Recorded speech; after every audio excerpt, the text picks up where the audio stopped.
కనీసం జిల్లా కలెక్టర్ పేరు వేసేదానికి కూడా నోచుకోలేరా కలెక్టర్? ఎవరైనా కానీ నేను చెప్పేది ప్రోటోకాల్ అనేది ఒక సిస్టమ్. జిల్లా కలెక్టర్ గారి పేరు కూడా లేదు. సర్పంచ్ల పదవి అయిపోయి ఎన్ని రోజులైంది?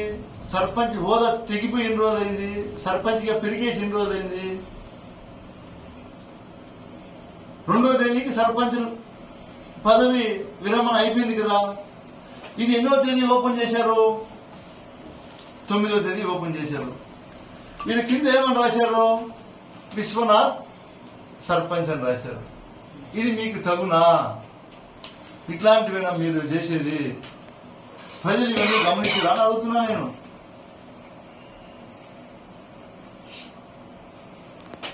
ఒకటే నేను మీకు అందరికీ తెలియజేస్తున్నా, ఈ ప్రభుత్వం వచ్చిన తర్వాత జరిగినటువంటి పరిణామాలు ఏమైనా ఉన్నాయి అంటే, ఎవరైనా బీదా బిక్కి వాళ్ళకి ఎవరు అండ లేకుండా ఉంటే అట్లాంటి వాళ్ళు స్థలాలు కబ్జాలు చేయడం, నా దగ్గర అన్ని ఎవిడెన్స్ ఉన్నాయి.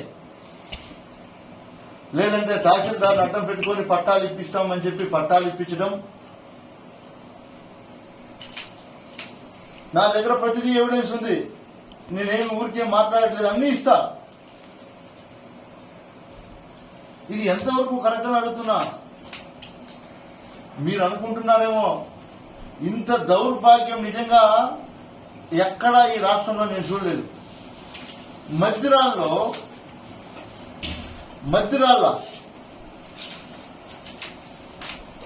మేము ఓపెన్ చేసినటువంటి రోడ్డు శిలాఫలకం ఏదైతే ఉండిందో దాన్ని పగలగొట్టి వీళ్ళ బోర్డు వేసుకున్నారు. మద్దిరాళ్ళ ఊర్లో పోతే మా శిలాఫలకాన్ని పగలగొట్టి మీరు గమనించచ్చు. మద్దిరాల్లో మా శిలాఫలకాన్ని ఏ విధంగా పగలగొట్టారో మీరు చూడొచ్చు. మా శిలాఫలకాన్ని ఈ విధంగా పగలగొట్టి నిన్న ఈ పెద్ద మనిషి పోయి వాళ్ళ శిలాఫలకాన్ని ఇలా వేసుకున్నారు. ఇది న్యాయమా నేను అడుగుతా ఉన్నా. మా శిలాఫలకాన్ని నువ్వు ఇలా పగలగొట్టి ఇలా వేసుకోవడం న్యాయమా?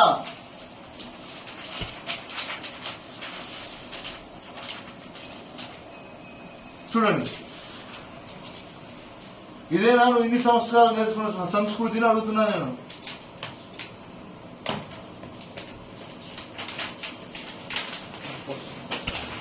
ఆ రోజే మేము కంప్లైంట్ చేయడం జరిగింది. ఎవరైతే తెలుగుదేశం నాయకులు కార్యకర్తలు మా శిలాఫలకాలు పగలగొట్టారో వారి పేర్లతో సహా కంప్లైంట్ ఇవ్వడం జరిగింది. పోలీస్ శాఖ వారు కంప్లైంట్ తీసుకొని కేసు కట్టకపోయినా మేము మా నాయకుడు చెప్పినటువంటి డిజిటల్ బుక్ లో పెట్టాము. ఖచ్చితంగా మీకు రాబోయే రోజుల్లో కఠిన చర్యలు తప్పవు. మీరు ఎంత విర్రవీగారో ఉప్పు తిన్నమ్మా నీరు తాగాలని ఒక సామెత ఉంది. అట్లా మీరు ఎంత విర్రవీగారో దానికి చెల్లించే రోజు దగ్గరలోనే ఉంది అని కూడా మీకు తెలియజేస్తా ఉన్నా. ఎందుకంటే మేము ఎన్నో అభివృద్ధి కార్యక్రమాలు చేసినా ఎక్కడా కూడా ఇలాంటి సంస్కృతిని మేము ప్రోత్సహించలేదు. మా శిలాఫలకాలు పగలగొట్టేయడం అలా ఇలా చెప్పుకుంటే చాలా ఉన్నాయి. ఒకటని కాదు, చాలా ఉన్నాయి. ఈ రోజు వాళ్ళు చేస్తున్నటువంటి కార్యక్రమాలు అన్నీ అవే. నేను ఎగ్జాంపుల్ మాత్రమే 2-3 చూపిస్తున్నా. వనవాకనపల్లి పంచాయతీలో ఉన్నాయి, నాయకనీరులో ఉన్నాయి, మన బైరుపల్లి పంచాయతీ అన్ని, సుద్దులకుప్పంలో ఈ రోజు మీరు పోయి చూస్తే మా శిలాఫలకం పాల్గొట్టేశారు. ఇవన్నీ కూడా మంచి పద్ధతులు అని అడుగుతా ఉన్నా. ఈ ప్రభుత్వం వచ్చిన తర్వాత మీరందరూ కూడా గమనించండి. నేను కూడా వీకోట జెడ్పీ హై స్కూల్లో చదువుకున్న వాడిని. వీకోట మండల ప్రజలారా మీరందరూ కూడా గమనించండి. అదేవిధంగా బైరెడ్డిపల్లి మండలంలో కూడా జరిగింది. జెడ్పీ హై స్కూళ్లలో ఎవరైనా సరే బుద్ధి ఉన్నవాడు కోట్ల విలువ చేసే భూమిని కాంప్లెక్స్లు కట్టి అంటే అంగడి రూములు కట్టి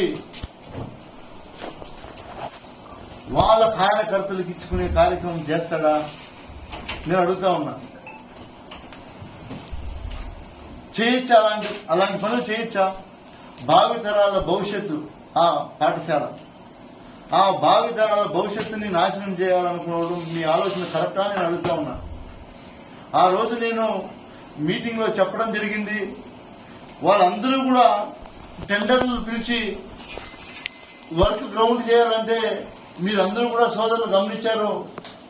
నేను పలమనేరు మీటింగ్ లో ప్రసంగించడం జరిగింది. ప్రసంగించిన తర్వాత కొంతమంది తోపులు తురుములు కూడా తగ్గేదే లేదు. ఈడ ఉండేది అమరన్న, ఆడ ఉండేది విద్యాశాఖ మంత్రి మా లోకేష్ అన్న, మేము కట్టేది అని కూడా మాట్లాడారు. ఆఖరికి హైకోర్టు మొట్టికాయలు వేస్తే,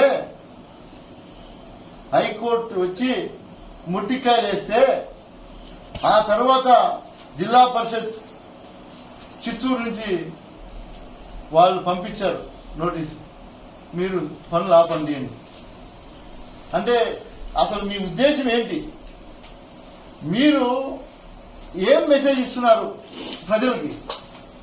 ఎక్కడా ప్రభుత్వ స్థలాలు ఉండకూడదు, బీదా బిక్కికి ఎవడైనా చిన్నకారు రైతు అండదండలు లేనివాడు ఎవరైనా చిన్నకారు రైతుకి భూములు ఉండకూడదు, ప్రభుత్వ భూములు విలువైన భూములు మీ కండ్లకు కనపడకూడదు, కనిపిస్తే వాటి మీద కన్నేస్తారు, మాటలు మాత్రం నీతిమంత మాటలు చెప్తారు. ఏం చేయాలి మేమంతా? ఆఖరికి కోర్టుకు పోయి స్టే తీసుకొస్తే ఈ రోజు జెడ్పీ హై స్కూల్ కోట్ల విలువ చేసే భూమిని కాపాడుకున్నాం. ఇది మీ కోట విజయం అని కూడా నేను గర్వపడతా. ఎందుకంటే నా ఒక్కడిది కాదు, ఇది నేనేం రాజకీయం కోసం చేసింది కాదు, భావితరాల భవిష్యత్తు కోసం ఆలోచించి నేను చేయడం జరిగింది. కాబట్టి అన్నీ కూడా వీళ్ళు చేసినటువంటి ప్రతి పని కూడా ఏది కూడా ప్రజలకు ఉపయోగపడే పనులు చేయట్లేదు. కేవలం వాళ్ళ కార్యకర్తలు ఈ మధ్య నాకు వస్తున్నటువంటి సమాచారం మేరకు ఊర్లలో ఎవరు కూడా, చెప్పాను ఇంతకు ముందే, ఎవరు కూడా చిన్నకారి రైతులు లేదా సాదాసీదా బీదా బిక్కి ఉన్నటువంటి వారికి భూములుంటే వాటిని తహసీల్దార్ని పంపించి బెదిరించడం, మీకు దీంట్లో హౌస్ పట్టాలు ఎత్తేస్తామనడం, లేదంటే అలా ఇలా బెదిరించడం, ఇలాంటి కార్యక్రమాలు చేస్తున్నారు. ఖచ్చితంగా ఇది మంచి పద్ధతి కాదు. నేనే నేరుగా రావాల్సి వస్తుంది. ఖచ్చితంగా బాధితులందరికీ కూడా అండగా నేను వస్తాను. ఖచ్చితంగా నేను మీకు తోడు ఉంటానని కూడా నేను భరోసా ఈ మీడియా ద్వారా ఇస్తున్నా. కాబట్టి ఏదైతే మేము మిమ్మల్ని అడుగుతున్నామో వాటికి మీరు సూటిగా సమాధానం చెప్పాలా. డొంక తిరుగుడు సమాధానాలు వద్దును కూడా నేను మిమ్మల్ని కోరుకుంటున్నా. నేను అడిగినటువంటి ఏదైతే ప్రశ్నలు ఉన్నాయో వాటికి మీరు డొంక తిరుగుడు సమాధానాలు లేకుండా పాయింట్ టు పాయింట్ మాకు సమాధానం చెప్తే మేము కూడా మిమ్మల్ని గౌరవిస్తామని కూడా తెలియజేసుకుంటూ ఇక్కడికి ఇచ్చేసినటువంటి విలేకరుల సోదరులందరికీ కూడా ప్రత్యేకంగా ధన్యవాదాలు తెలియజేస్తా ఉన్నాను.